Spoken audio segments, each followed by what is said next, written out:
Hello বন্ধুরা, কেমন আছো সবাই? আমার আরো একটি নতুন মিনি ভ্লগে তোমাদের সকলকে জানাই স্বাগত। আর আজকের এই ভিডিওতে তোমাদের এই লুল্লু ভাই টোটো কাপ্টার চালাবে না, যাবে আজকে মাঠে। আরে যাবে না, চলেই এসছে। আর আমার মাঠে আসা মানে তোমরা তো বুঝেই গেছো, হয় ধানে জল দেওয়া, না হয় ঘুরতে আসা। কিন্তু আজকে আমি এসেছিলাম পাটে জল দিতে। আমার সামনে এই যে পাটের মারগুলো দেখলে, এগুলোই হচ্ছে আমাদের। আর এখানে এসেছিলাম জল দিতে। আর তোমরা তো জানো যে তোমাদের লুল্লু ভাই টোটো চালিয়ে চালিয়ে এতটাই দুর্বল হয়ে গেছে যে মাঠে এসে শুধুমাত্র জল দিতে গিয়েই সামান্য রোদের তাপ সহ্য করতে পারছিল না। তারপরে এদিক ওদিক খোঁজাখুঁজি করতে করতে আমার চোখ গেল এই যে ঝিঝি পোকাটার দিকে। তাই আমার এই ভাঙড়ি ফোনে তোমাদেরকে জুম করে একটু দেখানোর চেষ্টা করলাম।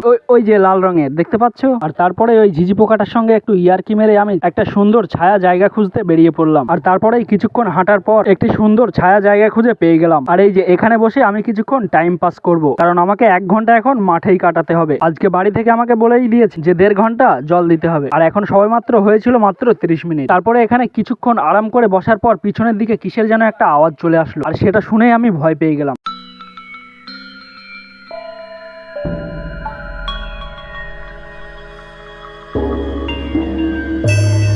আর তারপরে আমার পিছনের দিকে তাকিয়ে দেখলাম পুরো মাঠটাই ফাঁকা, চারিদিকে কেউ নেই। এত বড় মাঠের মাঝখানে আমি শুধু একাই। আর এখান থেকে আমি যদি এখন পালাতেও যাই, আমার প্রায় আধ ঘন্টা সময় লেগে যাবে। আর তাই আমি এখানে বসেই কিছু মানুষের জন্য অপেক্ষা করব, যারা মাঠে কাজে এসেছে। আর সঙ্গে এই মেশিনটা। আর ওখানে বেশিক্ষণ থাকলে আমি আরো ভয়ে জড়িয়ে পড়ছিলাম, তাই মেশিন থেকে অনেকটা দূরত্বে এসে আমি ওইদিকে তাকিয়েছিলাম। আর তারপরে কিছুক্ষণ অপেক্ষা করার পর দুজন মানুষের দেখা মিলল। আর তাই মাথায় গামছা বেঁধে আমি চললাম মেশিনের দিকে।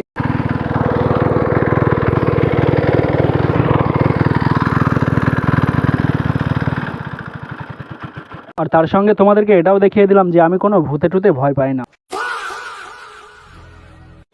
अच्छा ठीक है, समझ गया। लेकिन ये साला कर क्या रहा है यहाँ पे? क्यों? क्या हुई? कोई आपसे प्यार क्यों करेगा? कारण नरेंद्र मोदी।